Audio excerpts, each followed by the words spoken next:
ఇప్పుడు ఇక్కడ నేను పచ్చడి అయితే గ్రైండర్లోనే రుబ్బుతున్నాను. మిక్సీలో వేసుకోవాలనుకునే వాళ్ళనే వేసేసుకోవచ్చు.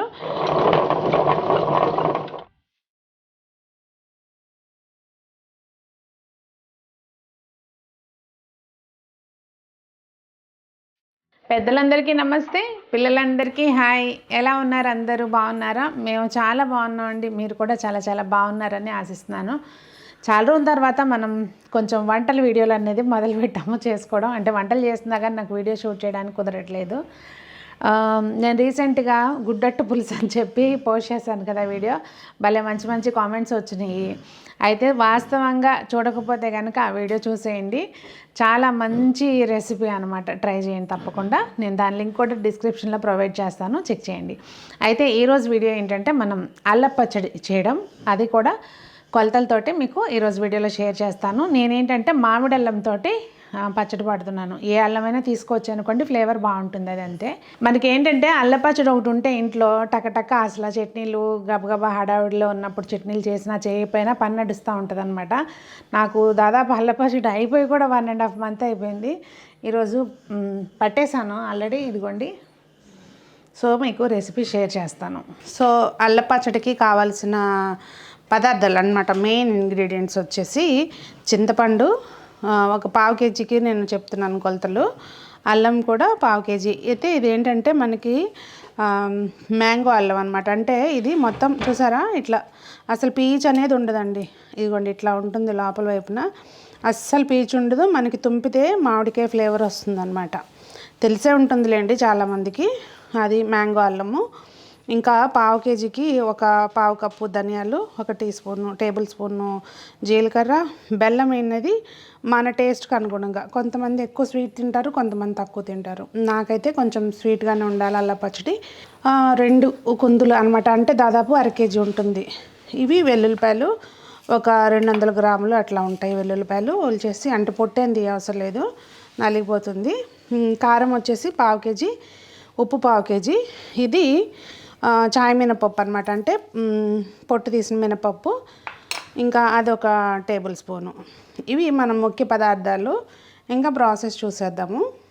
ముందుగా ఏంటంటే మనం చింతపండు మొత్తం అసలు తరకలు లేకోకుండా శుభ్రంగా శుభ్రం చేసేసుకుని, గింజలు అవి ఏం లేకోకుండా తీసేసుకుని మునిగే వరకు వాటర్ పోసుకోవాలండి. అంటే మనకి దాదాపు ఒక 1/2 లీటర్ పైన వాటర్ పడతాయి చింతపండు మునగడానికి.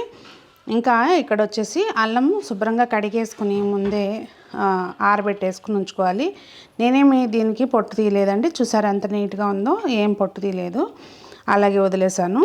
ఇంకా చూస్తే కనుక అసలు ఎక్కడ, ఇందా చెప్పాను కదండి పీచ్ అనేది ఉండదని, అలా ఎక్కడ మనకు పీచ్ అనేది ఉండదు. ఇది ఇంకా కొబ్బరి ముక్కలా ఉంటాయి అనమాట. అంటే అసలు ఏం పీచ్ అది లేకోకుండా ఇలా సిద్ధం చేసేసుకోవాలి. ఇంకా ఇప్పుడు మనం మంచిగా ఒక స్టీల్ మూకుడు కానీ ఏదైనా తీసుకొని కొంచెం ఒక 4 టేబుల్ స్పూన్స్ ఆయిల్ వేసుకోండి. ఇది ఆయిల్ ఏమీ కొలత ఏం లేదండి, మనం జస్ట్ ఇవి తీసుకున్న వాటిని వేయించుకోవడం కోసమే. నూనె వేడెక్కిన తర్వాత మనం మంచిగా కట్ చేసి పెట్టుకున్నాం కదా అల్లం ముక్కలు, అవి కొంచెం వేయించుకోవాలన్నమాట ఆయిల్లో. పచ్చి కూడా వేస్తారండి కొంతమంది. నేను అయితే ఫస్ట్ నుంచి ఎలా చూసానో అలాగే చూపిస్తున్నాను. మీ ఇష్టం, మీరు పీల్ చేసేసుకుంటాను అంటే పీల్ చేసి కూడా వేసుకోవచ్చు, అది మీ ఇష్టం.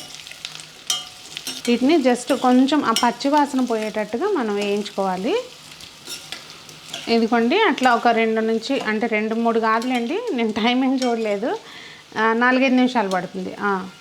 4-5 నిమిషాల్లో మనకి ఇది కొంచెం పచ్చి వాసన పోతుంది. ఫ్లేమ్ అనేది మనం లో ఫ్లేమ్లో పెట్టుకుని వేయించుకోవాలి.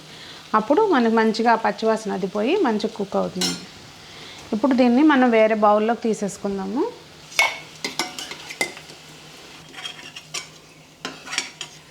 ఇప్పుడు మనం మామూలుగా అయితే ఏంటంటే ఎండుమిర్చి తీసుకుంటేనేమో ఎండుమిర్చి కూడా 1/4 kg పడుతుందండి.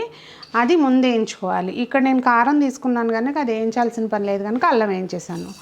ఇది చాయ్ మినపప్పు. ఇది కొంచెం ఏంటంటే మనకి ఫ్లేవర్ అనేది బాగా ఇస్తుంది, బాగుంటుంది. అందరూ వేయరు, కాకపోతే వేసి చూడండి బాగుంటుంది. ఇవి మనం కరెక్ట్గా లో ఫ్లేమ్లో పెట్టి వేయించుకుంటే మంచిగా వస్తుందండి.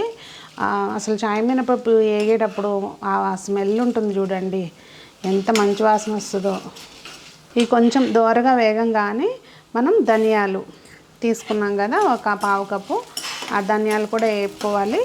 ఇవి కొంచెం రంగు మారకముందే జీలకర్ర కూడా వేసేసుకుని మనము గ్యాస్ ఆఫ్ చేస్తే సరిపోతుందండి. ఆ వేడికే చక్కగా అన్నీ మంచిగా వేగిపోతాయి. కావాలి అనుకుంటే ఇప్పుడు దీనిలోనే మనం కొంచెం ఒక 2 గుప్పెళ్ళు కరివేపాకు కూడా వేసుకోవచ్చు. అమ్మ అయితే వేసేది, కాకపోతే ఏంటంటే కొంచెం కలర్ చేంజ్ వస్తుంది అని చెప్పి నేను ఇప్పుడు వేయట్లేదు. కొంచెం మనం ఆ వేడి మీద అండి గ్యాస్ ఆపంగానే ఒక 30 సెకండ్స్ మళ్ళీ మనం అయితే వేరే ప్లేట్లోకి షిఫ్ట్ చేసుకోవాలి. లేదు అంటే కనుక కొంచెం కంటిన్యూస్గా ఇట్లా కలుపుకుంటూ ఉండాలి, లేకపోతే ఏమవుతుందంటే మాడిపోతుంది అన్నమాట అది. ఓకే, వీటిని ఇప్పుడు మనం వేయించి పెట్టుకున్న వాటినన్నింటినీ కూడా చల్లారనివ్వాలి. ఇప్పుడు ఇక్కడ నేను పచ్చడి అయితే గ్రైండర్లోనే రుబ్బుతున్నాను. మిక్సీలో వేసుకోవాలనుకునే వాళ్ళైనా వేసేసుకోవచ్చు. అయితే ముందు మనము ఈ కొంచెము మినపప్పు, ఈ ధనియాలు ఇవి వేయించుకున్నాం కదండి, ఇవన్నీ ఒకసారి మనం గ్రైండ్ చేసేసుకోవాలి.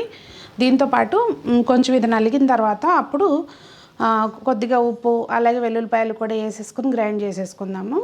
ఇదిగోండి, ఇట్లా మనం కొంచెం గ్రైండ్ చేసేసుకుంటే ఏంటంటే దీంట్లో గ్రైండర్లో వేసినా కూడా మనకి ఈజీగా నలుగుతుంది, ఎక్కడ ఏమి తరకలు లేకుండా అట్లా ఉంటాయి అన్నమాట.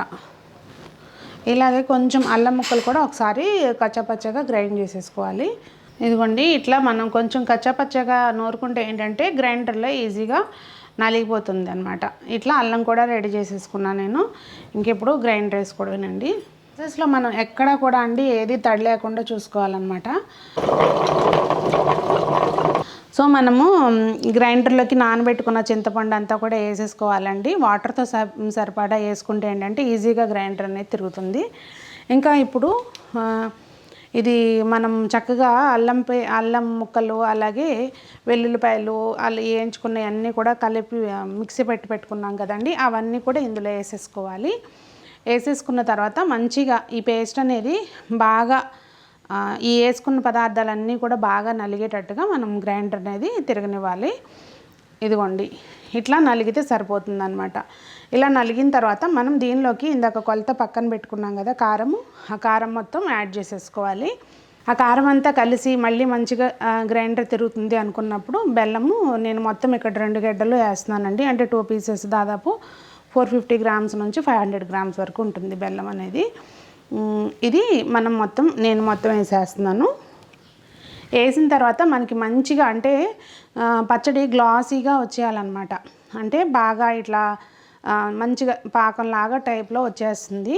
అప్పుడు మనం గ్రైండర్ ఆఫ్ చేసుకుంటే సరిపోతుంది. ఎక్కడ ఏమి పలుకు లేకుండా మంచిగా నలిగిపోయింది అనుకున్నప్పుడు ఇంకా గ్రైండర్ ఆఫ్ చేసుకోవడమే. ఒకసారి మనం చెక్ చేసుకుంటే ఏదైనా ఉప్పు కానీ ఏమైనా పడుతుంది అంటే కొంచెం యాడ్ చేసుకోవాలి. నాకైతే ఇక్కడ అన్నీ కరెక్ట్గా సరిపోయినాయండి. ఇంకా జస్ట్ పోపు పెట్టుకోవడమే. ఎందుకండి ఇక్కడ దాదాపు ఒక 250 నుంచి 300 ml వరకు ఆయిల్ ఉంటుంది నేను తీసుకున్నది. అంటే కావాలి మనకి అన్నాల్లోకి తింటాము అనుకుంటే కొంచెం ఎక్కువ ఆయిల్ ఉంటే బాగుంటుంది. ఇక్కడ నేను మరీ తక్కువ కాకుండా ఎక్కువ కాకుండా తీసుకుంటున్నాను అనమాట. అదే మనం ఎప్పటికప్పుడు తిరగమాత పెట్టుకున్నాం అనుకోండి, అది మొత్తం యాజ్ ఇట్ ఈజ్గా ఫ్రిడ్జ్లో పెట్టేసుకుని కొంచెం తీసుకున్నాక కొంతమందికి ఏంటంటే ఇంకొంచెం పలచగా ఇష్టం, అప్పుడు కొద్దిగా చల్లార్చిన నీళ్ళు వేసి కలుపుకొని పోపు పెట్టేసుకుంటే సరిపోతుంది. నూనె వేడెక్కిన తర్వాత ఇదిగోండి కొంచెము పొట్టు తీసేసి కట్ చేసుకున్న వెల్లుల్లిపాయలు, కొంచెం ఆవాలు, ఎండుమిర్చి, ఇంకా మన ఇష్టం అది మనం ఎట్లా అయితే పోపు పెట్టుకుంటామో దానికి అనుగుణంగా కొంచెం శనగపప్పు, పప్పులు వద్దనుకుంటే స్కిప్ చేసుకోవచ్చు మన ఇష్టం, కొద్దిగా మినపప్పు. అయితే పప్పులు మరీ ఎర్రగా కాలే వరకు ఉంచకూడదండి. ఎందుకు అంటే మనము ఇది కొంచెం ఆరినాక పోస్తాము పోపు, అప్పుడు ఏంటంటే అవి మాడిపోతాయి అన్నమాట. ఇంకా గ్యాస్ ఆఫ్ చేసేసుకోవాలి.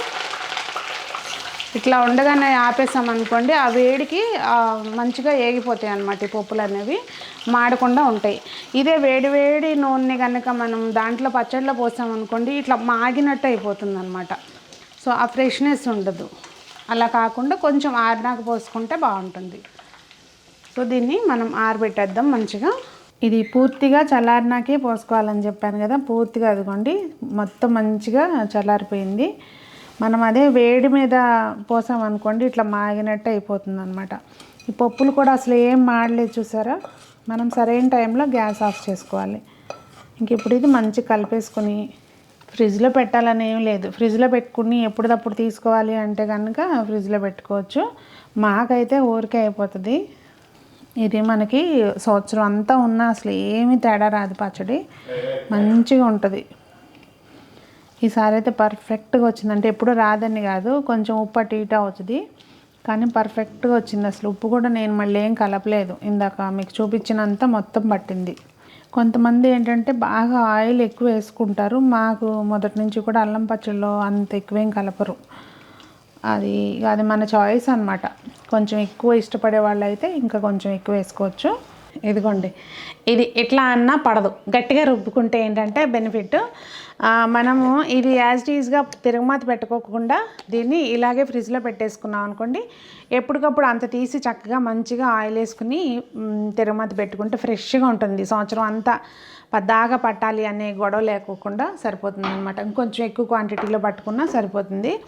కాకపోతే మా గ్రైండర్ ఏంటంటే 1/2 kg అల్లానికి సరిపడా అయితే మా గ్రైండర్ చక్క మంచిగా హ్యాపీగా తిరుగుతుంది అనమాట, దానికి స్ట్రెస్ లేకుండా. అందుకని నేను ఎప్పుడు పెట్టినా 1/2 kgనే పెడతాను. సో మరి ఈ వీడియో మీకు నచ్చిందని అనుకుంటున్నాను. మరి నచ్చితే లైక్ చేయండి, ఫ్రెండ్స్కి షేర్ చేయండి. అంతేకాదు మీరు ఎలా పడతారు, ఒక్కొక్కళ్ళు ఒక పద్ధతిలో పట్టుకుంటారు కదా, మీరు ఎలా చేస్తారు అనేది కూడా నాకు తప్పకుండా కామెంట్ సెక్షన్లో తెలియజేయండి. మరి అందరూ బాగుండాలి, అందులో మనం ఉండాలి అని ఆశిస్తూ మీ సునీత.